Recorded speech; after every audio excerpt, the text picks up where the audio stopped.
Fala galera, tudo bem com vocês? Espero que sim, eu estou bem. Estamos aqui para mais uma videoaula, que no caso será aula de Geografia e direcionada para os alunos do nono ano.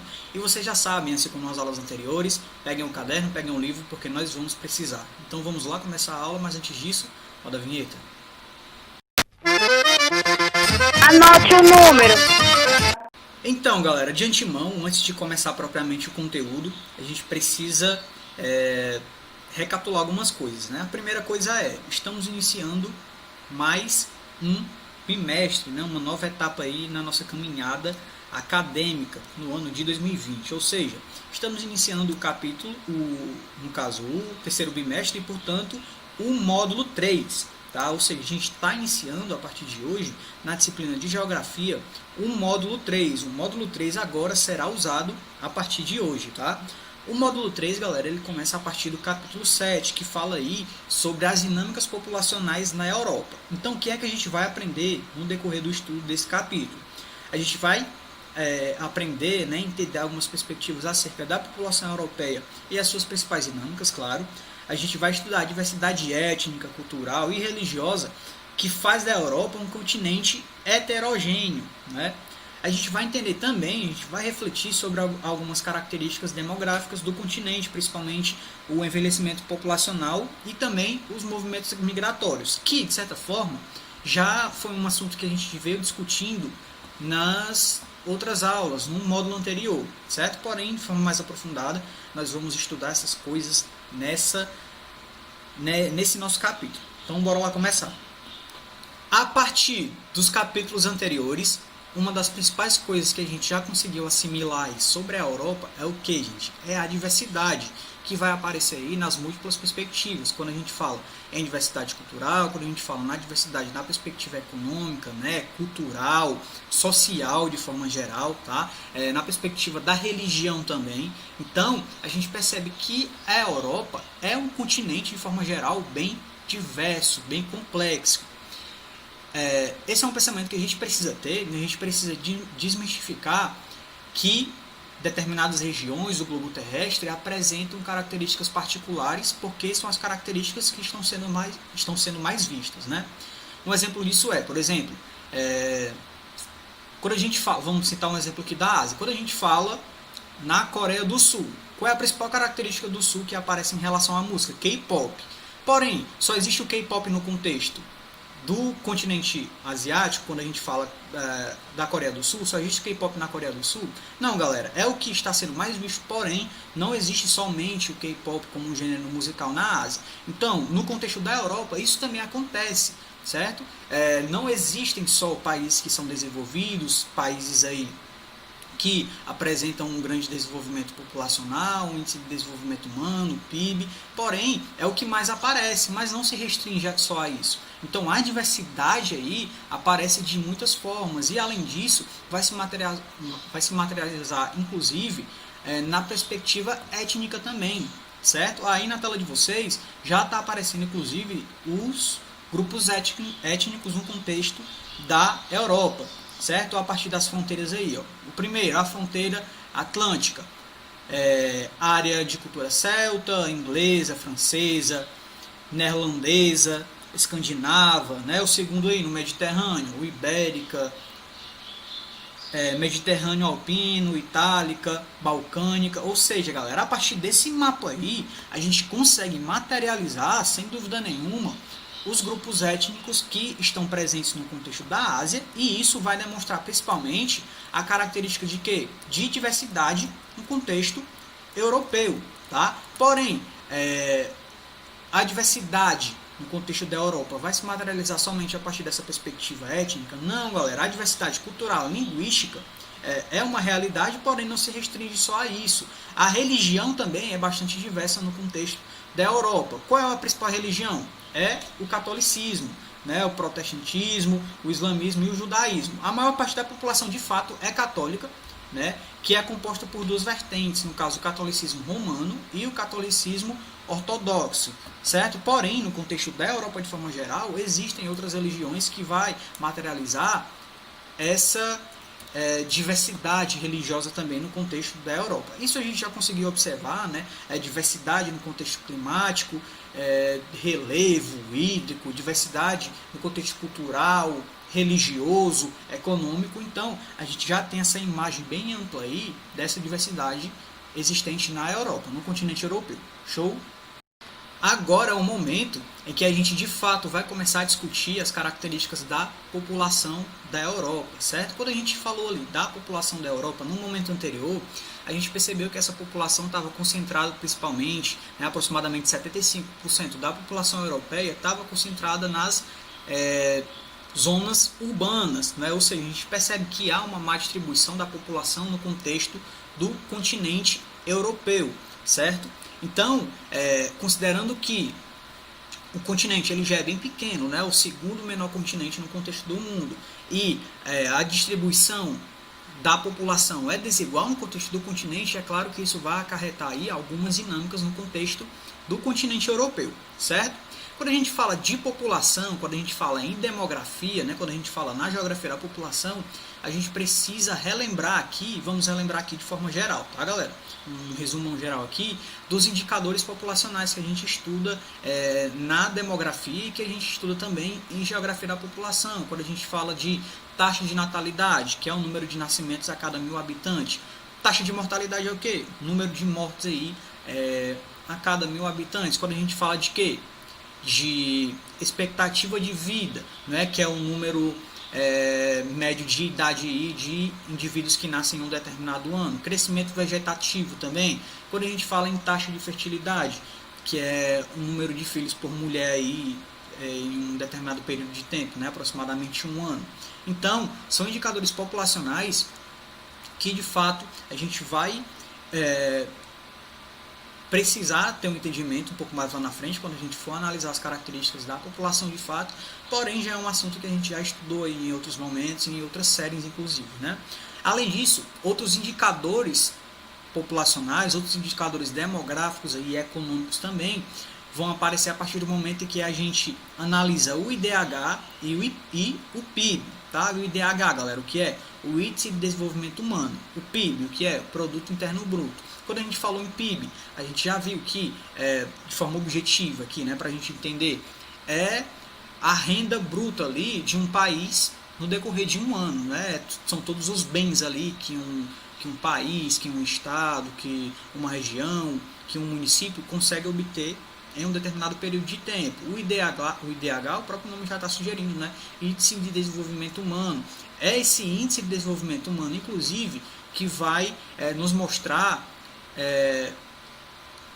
o desenvolvimento da população, a qualidade, no caso, né? A qualidade de vida da população.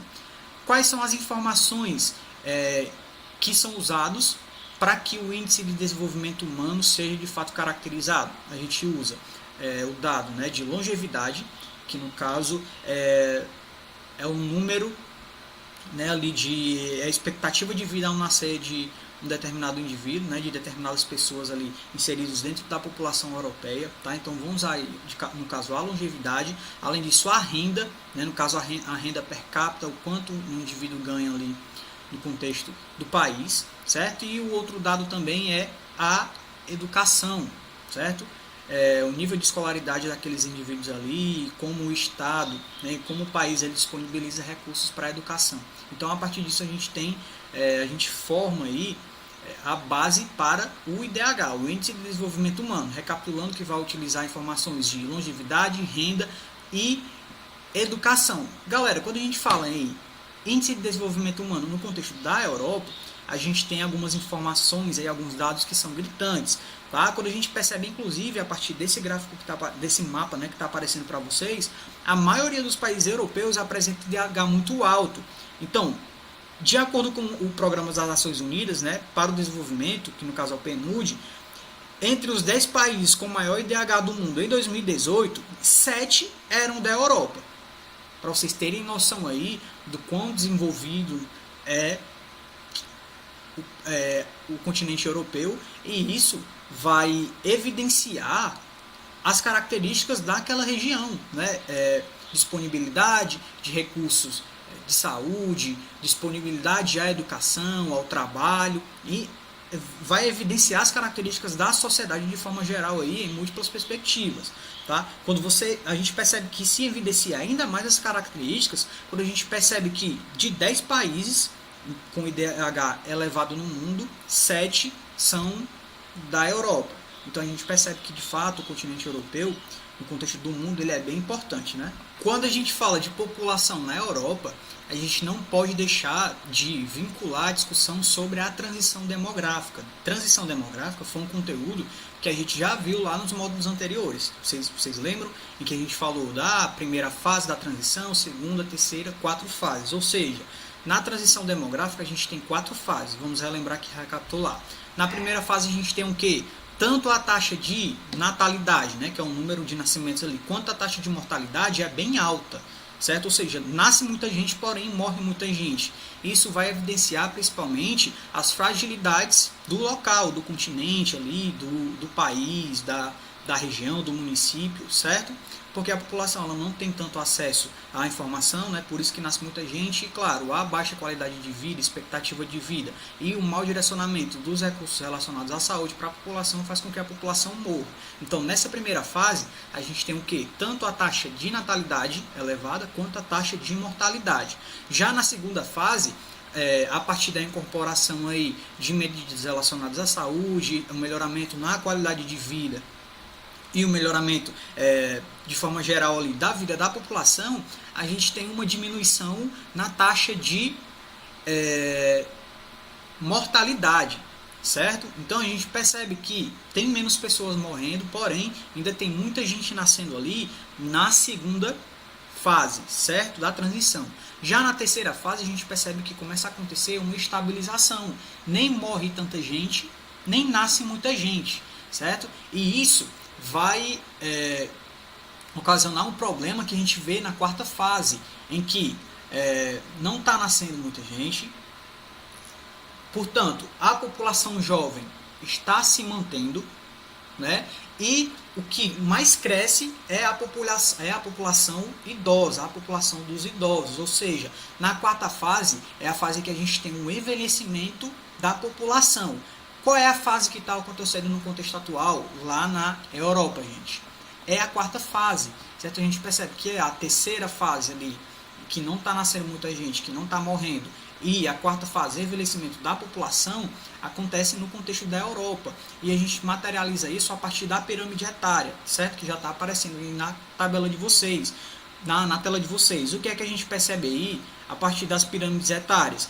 As pirâmides vão mostrar ali a transição demográfica que ocorre na Europa entre 1960, que é a nossa primeira pirâmide, e 2020, tá? Então a gente consegue perceber o estreitamento da base, né? Tá ficando menor, e o alargamento do topo da pirâmide. Tem mais gente velha. Então a proporção de jovens diminui, né, por causa da queda das taxas de natalidade, enquanto a de pessoas acima de 65 anos aumentou, em razão, claro, do aumento da expectativa de vida. Então, atualmente, há uma grande proporção de adultos e de idosos na população europeia em comparação à parcela de jovens. Além disso, as projeções para os próximos anos, gente, apontam para a tendência de um aumento ainda maior da população idosa em relação às outras faixas etárias, certo? E isso, claro, vai gerar alguns problemas que a gente vai já discutir, certo?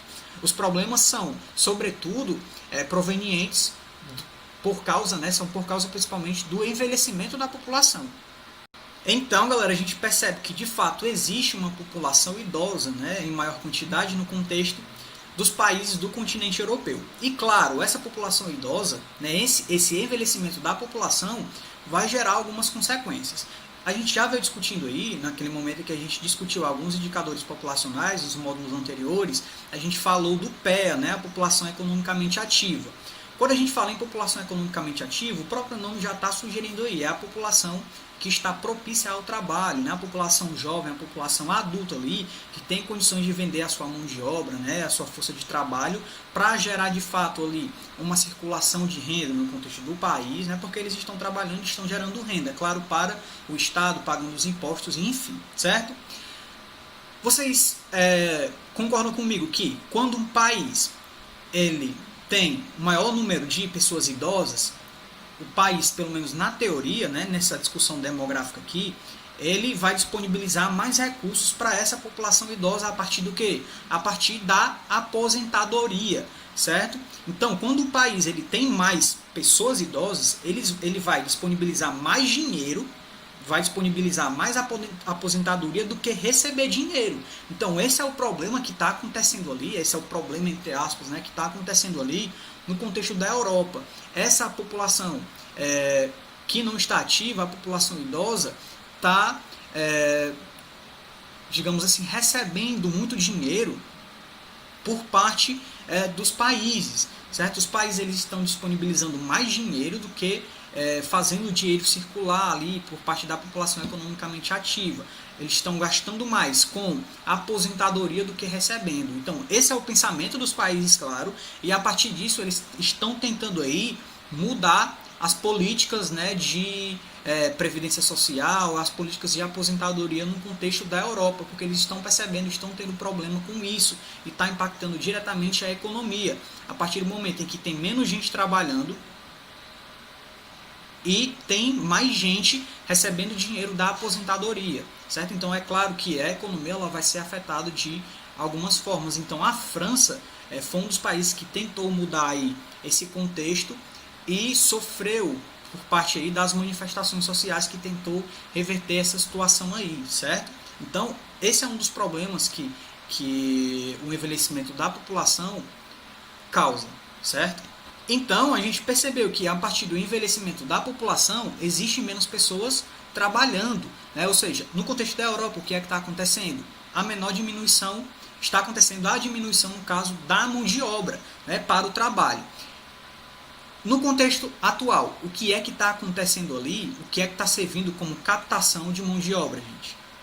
É a população migrante, certo? Ali no contexto da Europa. Existe uma discussão densa aí sobre a questão da migração, sobre a questão dos refugiados, porém, se não fossem esses indivíduos, as economias do contexto da Europa estariam ainda mais fragilizadas, porque são os imigrantes que estão suprindo ali a necessidade de mão de obra no contexto da Europa, certo? E isso se materializa. A Europa, claro, aparece ali como um país de atração, né? Existem aqueles conceitos de repulsão, né? O conceito de repulsão no contexto da migração é quando o país ele não está mais disponibilizando recursos para a sua população e, portanto, a sua população sai, ou seja, o país aparece com uma repulsão, e os países de atração, claro, são aqueles países que atraem os indivíduos, né? Que têm uma melhor qualidade de vida, melhor qualidade na educação, saúde, poder de compra. Então, a Europa aparece aí como esses países, com os países aí de atração de indivíduos migrantes. E a partir do que está aparecendo na tela de vocês, a gente consegue materializar isso,